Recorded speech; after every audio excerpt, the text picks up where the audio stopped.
Plastik kah kuat?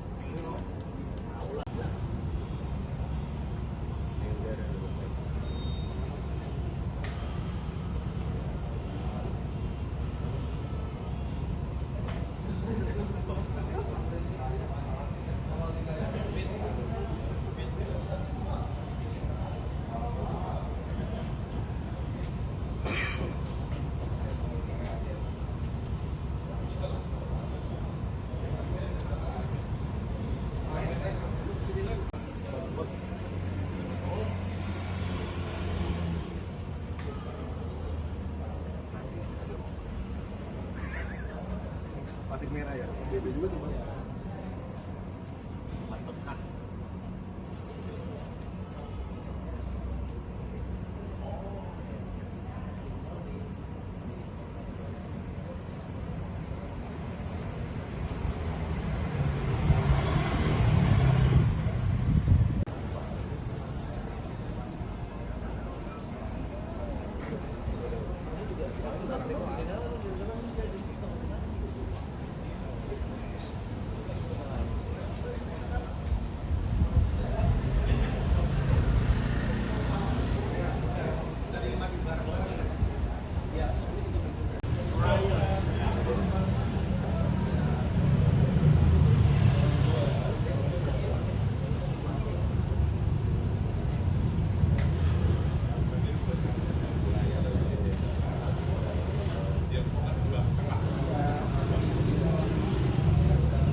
Kontribusi pendapatan terbesar berasal dari lini jasa konstruksi sebesar 316,81 miliar rupiah.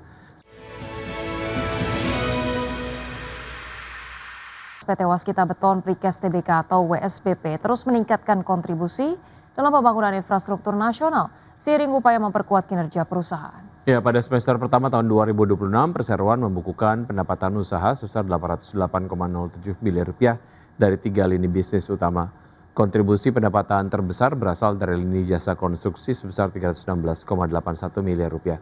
Sementara itu, bisnis beton precast menyumbang 310,3 miliar rupiah dan ready mix serta quarry sebesar 180,95 miliar rupiah. Kontribusi tersebut didukung oleh penyelesaian berbagai proyek strategis di berbagai wilayah di Indonesia. Di antaranya adalah proyek tangguh UCC Onshore, Jalan Tol Serang Panimbang, hingga pembangunan gedung dan fasilitas pendidikan di sejumlah daerah. Perseroan menegaskan seluruh proyek dikerjakan dengan mengutamakan kualitas, ketepatan waktu, serta keselamatan kerja. Di sisi operasional, WSBP berhasil menurunkan beban umum dan administrasi sebesar 16% dibandingkan dengan periode yang sama tahun lalu.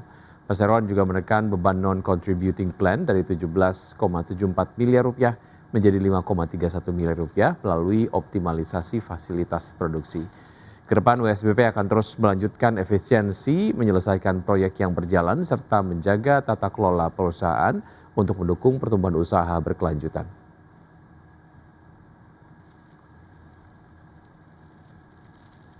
PT Jababeka Tbk tetap optimistis mencapai target marketing sales sebesar 3,75 triliun rupiah sepanjang 2026, meskipun kondisi ekonomi global masih dibayangi ketidakpastian.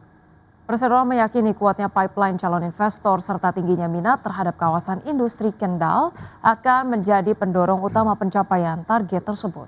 Corporate Secretary PT Jababeka Tbk Mulyadi Suganda mengatakan Hingga kuartal 1 2026, marketing sales telah mencapai sekitar 540 miliar rupiah atau sekitar 14% dari target tahunan.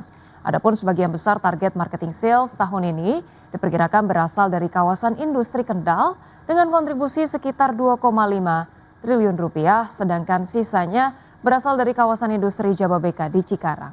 Dari sisi permintaan lahan masih didominasi investor asing, terutama dari China dan sejumlah negara Asia lainnya. Sektor yang paling aktif meliputi consumer goods, tekstil, pusat data, baterai hingga industri bahan bangunan.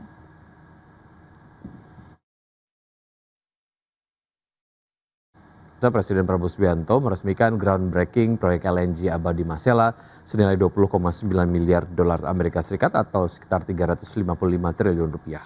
Ya, proyek LNG Abadi Masela yang masuk dalam proyek strategis nasional ini untuk memperkuat ketahanan energi dan ekonomi Indonesia Timur. Presiden Prabowo Subianto meresmikan groundbreaking proyek strategis nasional atau PSN, proyek kilang gas darat atau onshore LNG Abadi Masela di Kabupaten Kepulauan Tanimbar, Maluku. Dimulainya konstruksi proyek PSN sektor energi senilai sekitar 20,9 miliar dolar Amerika Serikat ini menjadi tonggak baru pengembangan sektor energi nasional sekaligus memperkuat investasi di kawasan Indonesia Timur. Proyek kilang gas darat LNG Abadi Masela tersebut dikembangkan oleh Inpex Masela Ltd bersama Pertamina dan Petronas, di mana kilang LNG tersebut dirancang memiliki kapasitas produksi 9,5 juta ton LNG per tahun yang menyalurkan gas pipa domestik sebesar 150 mmscfd serta menghasilkan sekitar 35.000 barel konsentrat per hari. Presiden Prabowo menegaskan proyek LNG Abadi Masela ini merupakan salah satu investasi energi terbesar dalam sejarah Indonesia yang diharapkan memperkuat ketahanan energi sekaligus mendorong pemerataan pembangunan. Proyek ini investasinya sangat besar, 20,9 miliar dolar, hampir 21 miliar dolar, akan menghasilkan lebih dari 9 juta ton gas, kondensat dan sebagainya, sehingga ini akan sangat membantu bangsa Indonesia melaksanakan pembangunan. Kita harus melakukan hilirisasi, dan hilirisasi ini membutuhkan energi. Energi kita sangat banyak, hanya ada 2-3 tahun masa transisi, dan kebetulan di tengah dunia yang penuh bahaya sekarang, Indonesia cukup punya ketahanan. Kita sudah antisipasi, kita punya langkah-langkah yang untuk bisa membawa Indonesia dalam keadaan yang baik. Presiden menambahkan keberadaan LNG Abadi Masela ini akan menjadi katalis pertumbuhan ekonomi di Indonesia Timur yang diperkirakan berkontribusi sekitar 137,7 miliar dolar Amerika Serikat terhadap produk domestik bruto nasional hingga tahun 2055. Selain itu, proyek LNG Abadi Masela ini juga akan mendorong tumbuhnya industri pendukung, memperluas peluang usaha bagi UMKM serta membuka kesempatan kerja yang luas dengan mengutamakan tenaga kerja lokal dari Maluku dan Kabupaten Kepulauan Tanimbar. Tim Liputan IDX Channel.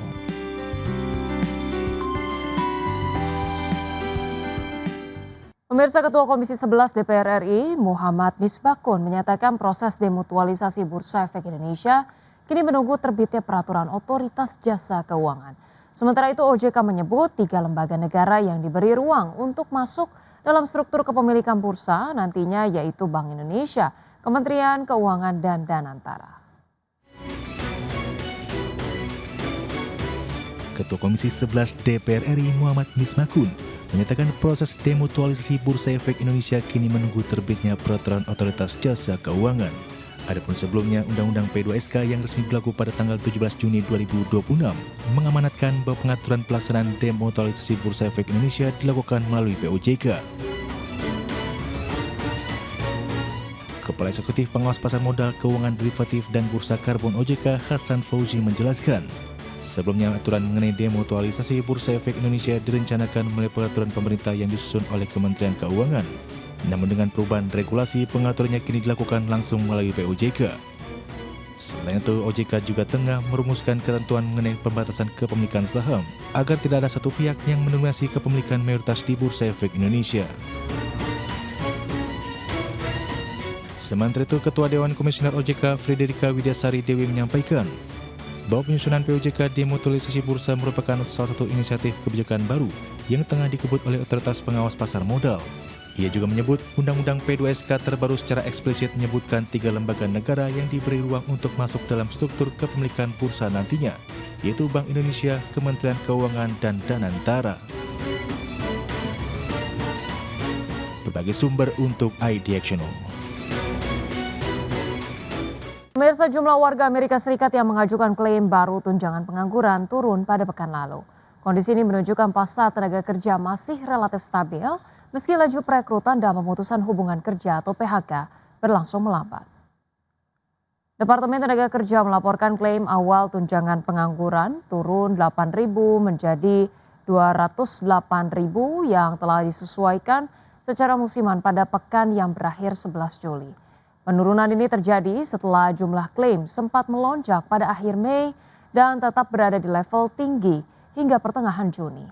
Kini klaim kembali ke kisaran yang menurut ekonom mencerminkan kondisi pasar tenaga kerja dengan pola slow hire, slow fire, yakni perekrutan maupun PHK sama-sama berlangsung secara lambat. Data tersebut memperkuat pandangan bahwa pasar tenaga kerja Amerika Serikat masih bertahan dalam kondisi stabil meski aktivitas perekrutan belum kembali meningkat secara signifikan. Stabilnya pasar kerja menjadi salah satu faktor yang terus dipantau The Federal Reserve dalam menentukan arah kebijakan suku bunga ke depan.